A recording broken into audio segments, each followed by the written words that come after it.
ለነፍሳችሁ ለምትበሉትና ለምትጠጡት ነገር አትጨነቁ አለ። ለነፍሳችሁ ለምትበሉትና ለምትጠጡት ነገር አትጨነቁ። ለነፍሳችሁ ምዕመናን ልብ በሉ። የምንበላው ለነፍሳችን ነው ለስጋችን ነው? ለስጋችን ነው አይደለም? እና እንደዚያ ከሆነ ጌታ ለነፍሳችሁ ለምትበሉት አትጨነቁ ለምን ይለናል? ለነፍሳችሁ የምትበሉ የምንበላው ለስጋችን ነው። ለምን ይመስላችኋል? የሰው ልጅ ቆሞ የሚሄደው ምን ስላለችው ነው? ነፍስ ስላለችው ነው። ነፍስ ደግሞ እንድትኖር የሚያደርጋት ምን ይመስላችኋል? ደም ነው። የሰው ልጅ ደሙ ከሌለ የነፍስ መሳሪያዋ መኖሪያ ከተማዋና ስራ መስሪያዋ ደም ነው። ደም ስታጣ ነፍስ ወጥታ ትሄዳለች። ስለዚህ አእምሮ ራሱ ሰው የሚያስበው ራሱ በምንድን ነው? በደም ነው። ደም ከሌለ ጭንቅላት ማሰብ አይችልም። ሰው የሚያስበው ደም ሲኖረው ነው። የሚያስበው ደም ሲኖረው ነው።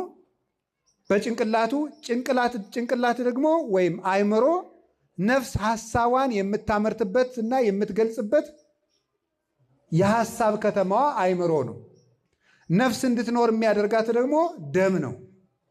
ደምን ደግሞ እንዲገኝ የሚያደርገው ምግብ ነው።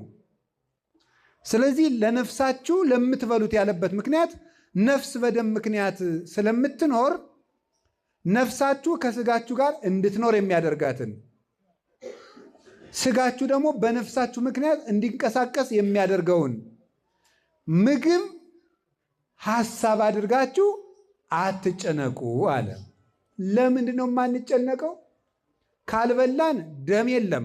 ደም ከሌለ ነፍስ የለም። ነፍስ ከሌለ መቆም የለም፣ መኖር የለም። እንዴት አንጨነቅም ብለን ስንጠይቀው እንዲህ ብሎ ይመልሳል።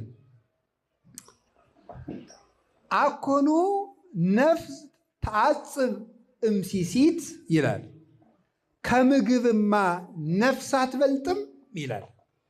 ከምግብማ ነፍስ አትበልጥም ምን ማለቱ ነው? አዲያ ጌታ ለምትበሉት አትጨነቁ ብሎ ሲያበቃ እንዴ ማንጨነቅ ስንለው እንዴ ከምግብማ ነፍስ አትበልጥም አለ።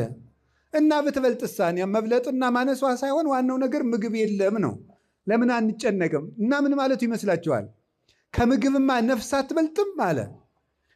ይኸውላችሁ ምግብ ነፍስ እንድትኖር የሚያደርጋት ደም የሚመረትበትን ምግብ ለእናንተ ከመስጠት ነፍስን መፍጠር አይበልጥም ወይ ማለቱ ነበረ።